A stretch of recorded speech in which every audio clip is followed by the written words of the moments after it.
America और Iran के बीच लंबे समय से तनाव की स्थिति बनी हुई है। इस बीच अब कूटनीतिक बातचीत को लेकर नई उम्मीदें नजर आ रही हैं। अमेरिकी राष्ट्रपति डोनाल्ड ट्रंप ने दावा किया है कि दोनों देशों के बीच बातचीत में सकारात्मक प्रगति हुई है और ईरान कुछ अहम शर्तों को मानने के लिए तैयार है। हालांकि ट्रंप ने साफ कर दिया है कि स्ट्रेट ऑफ हॉर्मुज से जुड़ी किसी भी तरह की फीस या शुल्क को स्वीकार नहीं किया जाएगा। वहीं बातचीत असफल होने की स्थिति में उन्होंने सैन्य विकल्प खुला रखने की बात भी कही। तो चलिए आगे बढ़ते हैं और आपको विस्तार से बताते हैं कि आखिर क्या है ये पूरा मामला। दरअसल अमेरिका और ईरान के बीच पिछले कुछ महीनों से तनाव चला आ रहा है। दोनों देशों के बीच युद्ध जैसे हालात बने हुए थे। अब अमेरिकी राष्ट्रपति डोनाल्ड ट्रंप कह रहे हैं कि ईरान के साथ बातचीत अच्छी दिशा में आगे बढ़ रही है। उन्होंने कई कार्यक्रमों में यह बात कही है। ट्रंप का कहना है कि ईरान अमेरिका की शर्तों को मान रहा है, इससे इलाके में शांति की उम्मीद बढ़ी है। ट्रंप ने वॉशिंगटन में रिपब्लिकन सांसदों के साथ बैठक की। उसके बाद व्हाइट हाउस में नाटो के महासचिव मार्क रूटे से मुलाकात की। इन बैठकों में उन्होंने ईरान के मुद्दे पर भरोसा जताया। ट्रंप बोले कि ईरान के साथ हुए संघर्ष में अमेरिका बड़ी जीत हासिल कर रहा है। ईरान अब काफ़ी रियायतें दे रहा है, सब कुछ ठीक चल रहा है। ट्रंप ने खास तौर पर स्ट्रेट ऑफ हॉर्मुज पर भी जोर दिया। आपको बता दें कि स्ट्रेट ऑफ हॉर्मुज से दुनिया भर में तेल के जहाज़ों का आवागमन होता है। ट्रंप ने कहा कि अमेरिका कभी भी ऐसा समझौता नहीं मानेगा जिसमें ईरान को स्ट्रेट ऑफ हॉर्मुज से गुजरने वाले जहाज़ों पर शुल्क लगाने की अनुमति मिले। उन्होंने साफ कर दिया है कि ईरान अब यहाँ कोई फीस नहीं लेगा। यह उनके लिए बहुत बड़ा बदलाव है। जब ओवल ऑफिस में रूटे के साथ बैठक चल रही थी तब रिपोर्टरों ने ट्रंप से पूछा कि क्या हॉर्मुज पर शुल्क वाली कोई शर्त अंतिम डील को प्रभावित करेगी। उस दौरान ट्रंप ने जवाब दिया कि हाँ, यह उन्हें बिल्कुल मंजूर नहीं है। उन्होंने कहा कि दुनिया में ऐसे कई स्ट्रेट हैं और अगर एक जगह ऐसा करने की इजाज़त दी गई तो दूसरी जगहों पर भी यही समस्या सामने आएगी, इसलिए वे इसे गेम चेंजर मानते हैं और इसकी अनुमति नहीं देंगे। ट्रंप ने यह भी बताया कि ईरान के साथ बातचीत काफ़ी आगे बढ़ चुकी है, अमेरिका की शर्तें मानी जा रही हैं। उन्होंने कहा कि अगर कूटनीति से काम नहीं बना तो सैन्य विकल्प अभी भी तैयार हैं, लेकिन फिलहाल बातचीत पर भरोसा है। मिनाब में एक स्कूल पर हुए हमले के बारे में भी सवाल उठा। यह हमला युद्ध के शुरुआती दिनों में हुआ था। ट्रंप से पूछा गया कि क्या अमेरिकी मिसाइल का इस्तेमाल हुआ है, तो उन्होंने कहा कि उन्हें ऐसी कोई जानकारी नहीं मिली है। ट्रंप बोले कि नहीं, मैंने ऐसा कुछ नहीं देखा, मुझे नहीं लगता कि हमने ऐसा किया था। उस समय बहुत सारी मिसाइलें चल रही थी।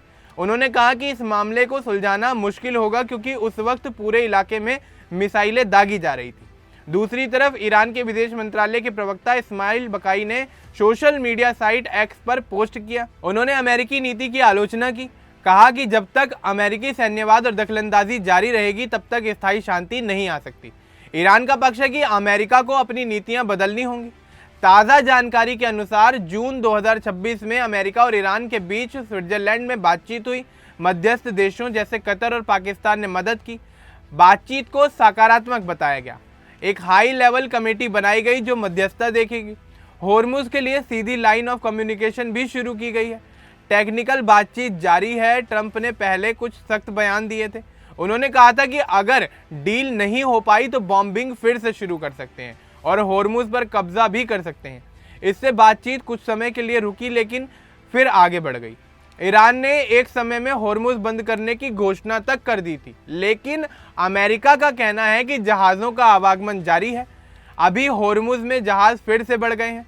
तेल की कीमतें भी स्थिर हो रही हैं। ट्रंप का यह दावा है कि हॉर्मुज से एक दिन में रिकॉर्ड मात्रा में तेल गुजरा है। ईरान 60 दिनों के लिए बिना शुल्क के जहाज़ों को गुजरने दे रहा है।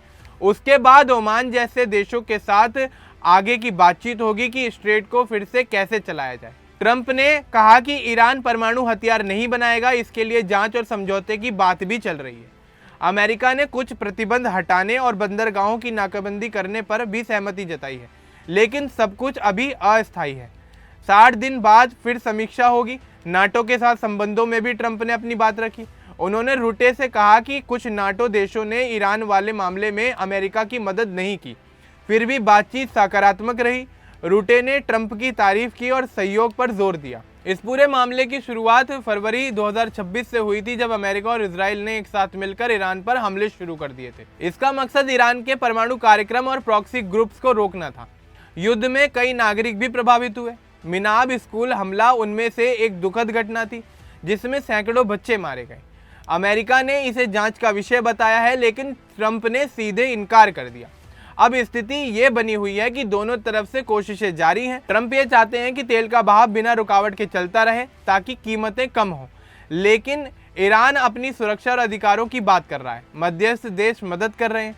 बातचीत में लेबनान जैसे दूसरे मुद्दे भी शामिल हैं। ईरान के प्रॉक्सी ग्रुप्स को रोकने की मांग अमेरिका कर रहा है। ईरान कहता है कि अमेरिका को दखल देना बंद करना चाहिए। ताज़ा अपडेट के अनुसार होर्मुज अब खुला हुआ है, तेल के टैंकर फिर से चल रहे हैं, लेकिन ईरान कह रहा है कि भविष्य में वह अपनी भूमिका बढ़ाना चाहता है। ट्रंप ने इसे स्थायी रूप से बिना शुल्क का बनाने की बात कही है। अमेरिका के अंदर इस डील पर चर्चा हो रही है। कुछ लोग ये कह रहे हैं कि ईरान को ज़्यादा छूट ना दी जाए। दूसरी तरफ ट्रंप इसे अपनी कूटनीतिक जीत बता रहे हैं। नाटो बैठक में ट्रंप ने यूरोपीय देशों की आलोचना की कि उन्होंने पर्याप्त समर्थन नहीं दिया, लेकिन रूटे ने कहा कि सहयोग बढ़ाया जाएगा। ईरान के प्रवक्ता बकाई का पोस्ट दिखाता है कि दोनों देशों के बीच अभी भी अविश्वास है, लेकिन बातचीत का सिलसिला चल रहा है, जो अच्छा संकेत है। कुल मिलाकर ट्रंप की हालिया टिप्पणियां दिखाती हैं कि अमेरिका मजबूत स्थिति में बात कर रहा है। ईरान रियायतें दे रहा है, लेकिन पूरा समझौता अभी अंतिम चरण में नहीं पहुंचा है। टेक्निकल चर्चाएं जारी हैं। होर्मुज का मुद्दा सबसे महत्वपूर्ण है क्योंकि इससे पूरी दुनिया का तेल व्यापार जुड़ा हुआ है। ट्रंप ने बार बार कहा कि वे जल्दी में कोई समझौता नहीं करेंगे। सब कुछ अमेरिका के फायदे में होना चाहिए। सैन्य विकल्प हमेशा तैयार है। यह पूरा घटनाक्रम पिछले कुछ हफ्तों का है। स्विट्जरलैंड की बैठक के बाद से सकारात्मक खबरें सामने आ रही हैं। दुनिया भर में राहत की स्थिति बनी हुई है क्योंकि तेल की सप्लाई प्रभावित हो रही थी। अगर सब कुछ ठीक रहा तो आने वाले दिनों में इस मामले से जुड़ी और भी डिटेल्स निकलकर सामने आएंगी। फिलहाल दोनों पक्ष सावधानी से बातचीत को आगे बढ़ा रहे हैं। अब इस पूरे मामले को लेकर आपका क्या कुछ कहना है हमें कमेंट बॉक्स में जरूर बताएं। बाकी इस तरह की और अपडेट्स के लिए हमारे चैनल को सब्सक्राइब करना न भूलें। धन्यवाद।